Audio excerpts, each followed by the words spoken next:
பேசுறது மட்டும் சினிமா வசனம், அடுத்த நிமிஷம் பிளைட் பிடிச்சி வீட்டுக்குள்ள போனவரை இப்ப வரைக்கும் வெளியே வரல. என்னது இதெல்லாம்? என்னது? யாருக்காக வந்தாங்க மக்கள்? உங்களை பார்க்க வந்தாங்க இல்லையா? அப்ப யார் பொறுப்பு?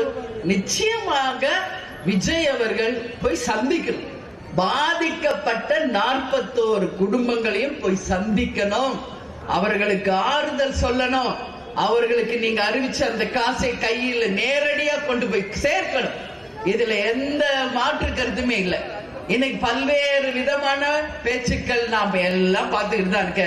களத்துக்கு நேரடியாவும் போய் மக்களையும் சந்திச்ச, அந்த ரோடையும் நேரடியா பார்த்த. 2 பக்கமும் தப்பு இருக்கு, இதான் உண்மை. கேப்டன் எப்படி உண்மையை சொல்வாரோ, தேமுதிக உண்மையை தான் பேசும். யாருக்காக பயப்பட வேண்டிய அவசியம் என்னைக்குமே தேமுதிக கிடையாது. ஒரு பாதுகாப்பு கொடுக்க வேண்டிய அரசும் தன் கடமையிலிருந்து தவறி இருக்கிறது.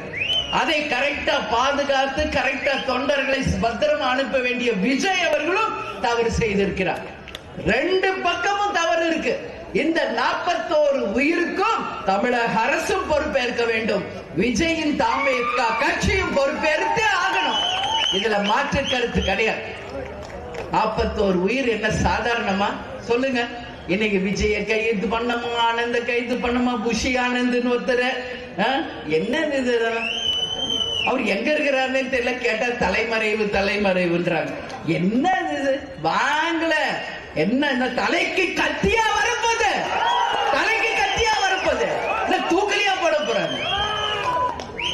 ஒரு கட்சினா தைரியம் இருக்கணும், வீரம் இருக்கணும். நம்மளால ஒரு குடும்பத்துக்கு பாதிப்பாயிடுச்சுன்னா அங்க முதலால தலைவர் எப்படி நிப்பாரோ அந்த மாதிரி தேமுதிக எப்படி நிக்குமோ நிக்க